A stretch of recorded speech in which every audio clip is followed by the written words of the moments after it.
তো hi guys, আমি অনেকদিন পর আর আজকের ভিডিওটা দেখো আমি কাঁদতে কাঁদতে শুরু করেছি। আর কেন কাঁদছি আজকে ভিডিওটা দেখবে তারপরে বুঝবে। আর এটা হচ্ছে অনেকদিন আগেকার, মানে হচ্ছে আমি চুলে হেয়ার কালার করেছিলাম global plus highlight plus nanoplastia করেছিলাম। ন্যানোপ্লাস্টিয়া তো একদমই বাজে হয়েছে, কালারও অনেকটাই বাজে হয়েছিল, মানে আমার চুলের অনেক ড্যামেজ হয়ে গেছে। আর এই ভিডিওটা ছাড়ার কারণ যে আমি যে কালারটা করেছি আমি বলবো যে এরকম ধরনের কালারটা না করাটাই ভালো। আমরা লাস্টে তো দেখতেই পাবে রেজাল্ট কী হয়েছে কি না, কারণ আমার চুলটা দেখতে পাচ্ছ পুরো ব্ল্যাক ছিল, বড় ছিল।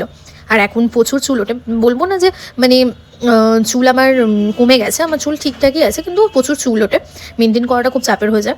আর ওরা বলেই দিয়েছিল ন্যানোপ্লাস্টিয়া বেশি দিন থাকবে না, যেহেতু আমি একটা হেয়ার কোর্স করেছিলাম, তো কেরাটিন ন্যানোপ্লাস্টিয়া এটা বেশি দিন থাকে না। তাও বা আমার তো মনে হয় দুদিনও টেকেনি, এরকম ন্যানোপ্লাস্টিয়া করে দিয়েছিল। কি ন্যানোপ্লাস্টিয়া করেছিল আমি জানি না।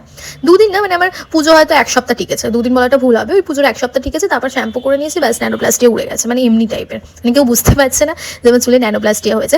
পুজোর এক সপ্তাহটাও মানে বলবো আমি মানে না, কারণ আমি অন্য জায়গায় আইব্রো করতে যাই, তো সেখানে ওরা বলছে যে মানে কি এটা তোমার চুলটা এরকম কেন, ন্যানোপ্লাস্টিয়া তো এটা হয়নি, কী করেছো।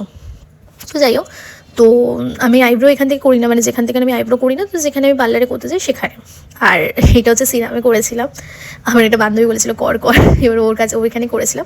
যাই হোক, ন্যানোপ্লাস্টিয়াতে যেরকম কেরাটিন করলে বা ন্যানোপ্লাস্টিয়া একটুখানি চোখ জ্বলে, তো আমারও চোখ জ্বলছিল, কিন্তু কী রকম করে দিয়েছে আমি সত্যিই জানি না। আমি সসকফের মাস্ক ইউজ করি, তো আমি জানি না কীরকম করে দিয়েছে, অতদিন ছিল না। তো তারপরেই অনেকক্ষণ আমরা সেই 1টার সময় গেছি, রাত 12টার সময় ফিরেছি।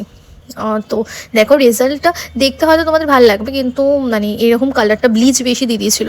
আর তারপরেই মানে এটা করার পর আমি 1 উইকের মধ্যে স্পাও নিয়েছিলাম, একটা পুজোর 1-2 দিন আগে আমি একটা স্পাও নিয়েছিলাম। তো স্পাটা নেওয়ার পরই ন্যানোপ্লাস্টিয়াটা মনে হচ্ছিলো যে মানে নেই, মানে চুলটা স্ট্রেট আর ছিল না। আর ন্যানোপ্লাস্টিয়া এমনিতেই 30 বা 40 বয়সের মধ্যে চলে যায়, তো আমার তো মনে হয় একটা বয়সেই চলে গেছে। যাই হোক, তো আমার এক্সপিরিয়েন্সটা কিন্তু খুবই বাজে ছিল। আমি বলবো সিরামের কোনো ভি জায়গায় তোমরা সিরাম মলে এরকম চুল নিজে দিয়ে দিও না, চুলটা ওরা ভালো করে না, এরকম কালারই কিন্তু অন্য কেউ অনেক ভালো করে দেখাতে পারে অন্য স্যালনে। তো চলো বাই, নেক্সট ভিডিওতে আবার তোমাদের সাথে দেখা হচ্ছে, বাই।